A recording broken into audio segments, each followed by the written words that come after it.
At INTM, our mission is to give an open forum to non-biological parents to share their success stories.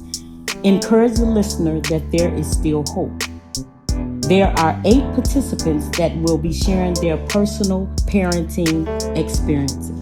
We come to invite you to trust God and to encourage you to lose the illusion that you may have previously developed from others that have experienced a negative run. And go ahead, move outside of the box and take the risk to love deep inside the realm of parenting. Welcome to our world.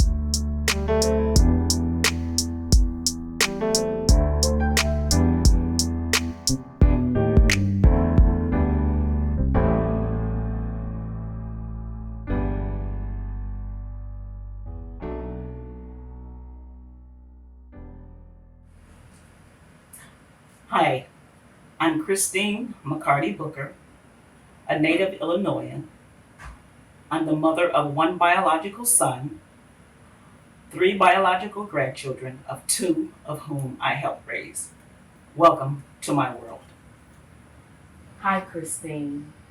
Just want to welcome you to our organization. I'm not the mother. Just want to thank you for allowing us to spend this opportunity to share your story about parenting non-biological children. So we thank you, and we thank you for allowing us to delve into your world and to just explore it, and to that you may be able to encourage someone who's listening that are contemplating on getting into the same scenario. So first, we just want to give God the honor and the glory for allowing us to share our love stories, and we just thank Him for who He is. Now, I'm going to ask you a series of questions, and I just feel free to just indulge and to explain your story and to give us a better insight on your experience of parenting. Okay, so we're gonna sit back and relax and get into it.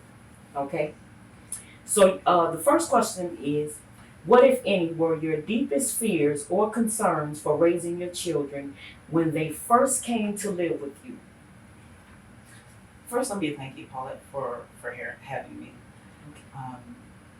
I didn't have any fears, maybe concerns, because I was a first-time grandmother, and these were 2 toddlers, 2 and 4.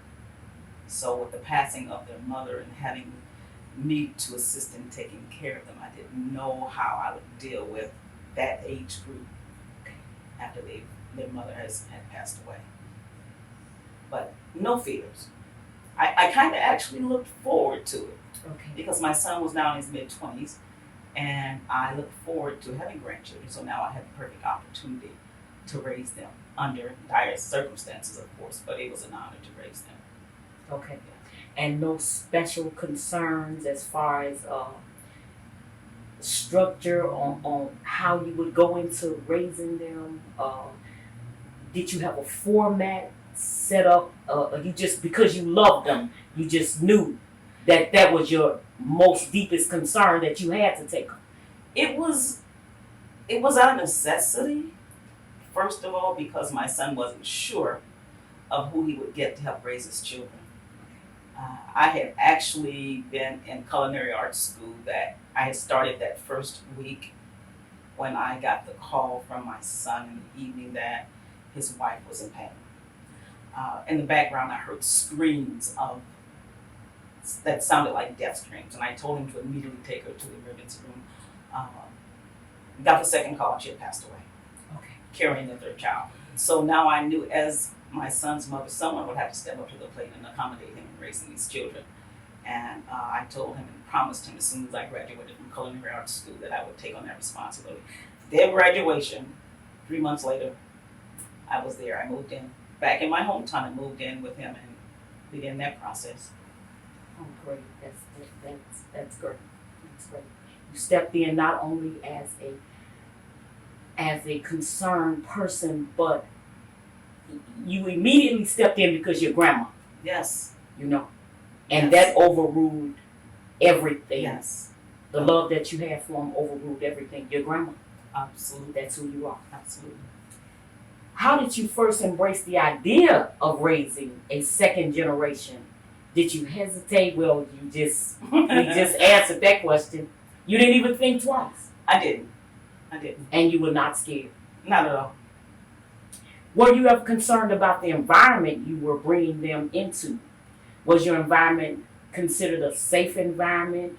And you did relocate. I heard you mention that. I did. I was actually in Chicago at the time when I got the news that my son needed me to help take care of the children. So I relocated back to my hometown, Kankakee, Illinois. Okay. My son was doing well at the time. He was in the process of producing music, and he put us in a nice home, nice area. So I wasn't concerned about the environment so much. They went up. They attended school in the neighborhood where it was a peaceful environment. So I wasn't concerned about that. Okay. Yeah. Okay. Great. Do you believe that you have truly made a substantial difference in their lives, Christine? Did you bond easily with them? Did they smile a lot? And you mentioned they already got a good education because you put them in a good environment. Mm-hmm. Did they graduate? Are they now employed? I moved in when they were 2 and 4 years old. Okay. The youngest, the granddaughter was 2, the grandson was 4. So I think they were at that age, that stage in life where I could empower them in different areas of their life, training them and giving them, showing them how to love each other, how to love others, how to admonish God and have a fear of God. And I think that's the thing that I wanted most, to instill in them the love of God. And I figured if I didn't do such a good job with my son, I had a second opportunity with the grandchildren. So I thought and I think I was a pretty good mom. So now I got the opportunity to be a good great grandma. So it was an experience that I'll never forget, but also an experience that if I were asked to do it over, can I do it again? That's great. You have covered so many questions that I had, Christine. I just want to reiterate when you said that you had a second opportunity as a grandmother. Me and my daughter had a discussion the other day, and she was like, "Mom, you would not have never allowed me to do this, and do that." I said, "Ryan," then I didn't quite understand.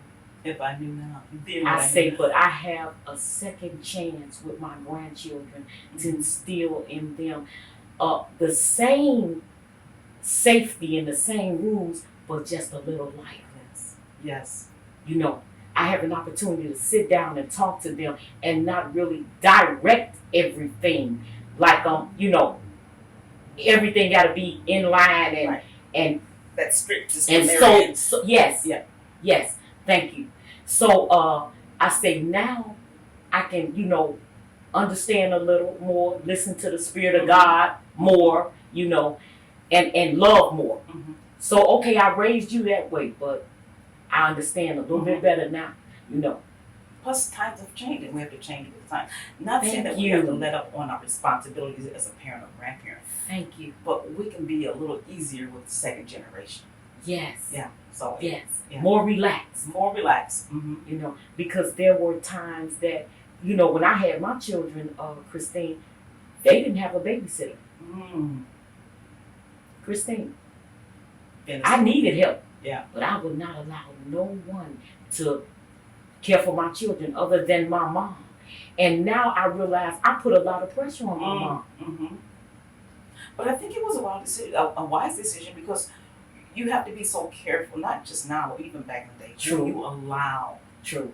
to serve and manage your children, because True. there's so many devious people out here. You have to be True. so careful with that. But True. I think, being hats off to all the single mothers. Hats off. Hats Kudos. off. Kudos. I salute them. Yes. But I'm talking about to the extent that if me and my husband would go to the show, I would debate, I take them with me. Mm-hmm.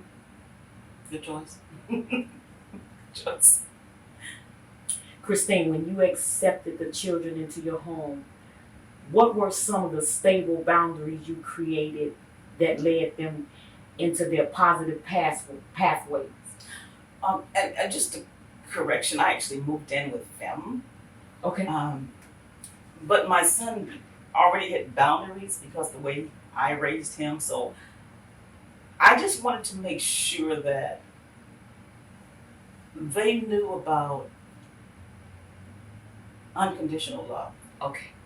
Uh, and it took me a while to get them to understand why God took their mom and their brother that also made his demise. But I think the biggest concern I had was making sure that their fear of God was the reverence of God and not an actual fear of God, but to respect God. Thank you. And I'm happy to say now that my grandson, who will be 24 in a few months, is now following in his dad's footsteps as a DJ and music composer. Okay. My granddaughter will be 23, I think, in August, Okay. and she's in dentistry school. So they turned out to be beautiful children. I'm so proud of them, very independent. So God has been good. Awesome. And coming up, did they get into any activities that did not follow suit with their lifestyle? And my grandson did, and I think it was rebellion. And because my granddaughter had a better relationship with her mom before she passed, even though she was 2 years old, my grandson, with the typical teenagers, they got into trouble and, running stop signs and license being suspended. Yeah. But I'm so glad that they learned it at an early age, and the outcome, Yes. was so much greater. Yes. Because he got to a point, he said, Grandma, he said, I know I was wrong, I know. But he was able to admit what he done wrong, realize what he did wrong, and now he's succeeding in life. Blessing. Yes, it is. It's a blessing. And then I see that God answered your prayers, bottom line. Yes. Christine, what emotional skills did you possess and needed to properly raise the children? I mean, such as forgiveness. Well, you already mentioned that. You already mentioned communication, listening, talking. Did you have one-on-ones with them? Because see, I'm known for one-on-ones. I did, and I think that's an important, Paulette, that you have one-on-one. There's times when I would take my granddaughter to the side and we dress her up and teach her all about femininity and that. Yes. And thank God my son, although he traveled the country, he was traveling around the country at that time, he would always make sure that he would come home for birthdays and Christmas and Father's Day. So he was always present in their lives, even though he was on the road. He would always make plans to come home. But I guess the biggest concern or issue I might have had was patience, but I've always been a very rambunctious person anyway. We can touch on that. And I hate it, but I'm still waiting on God to increase that part of my life Yes. with more patience. But I think that's with anything in life. So I'm still working on that attribute.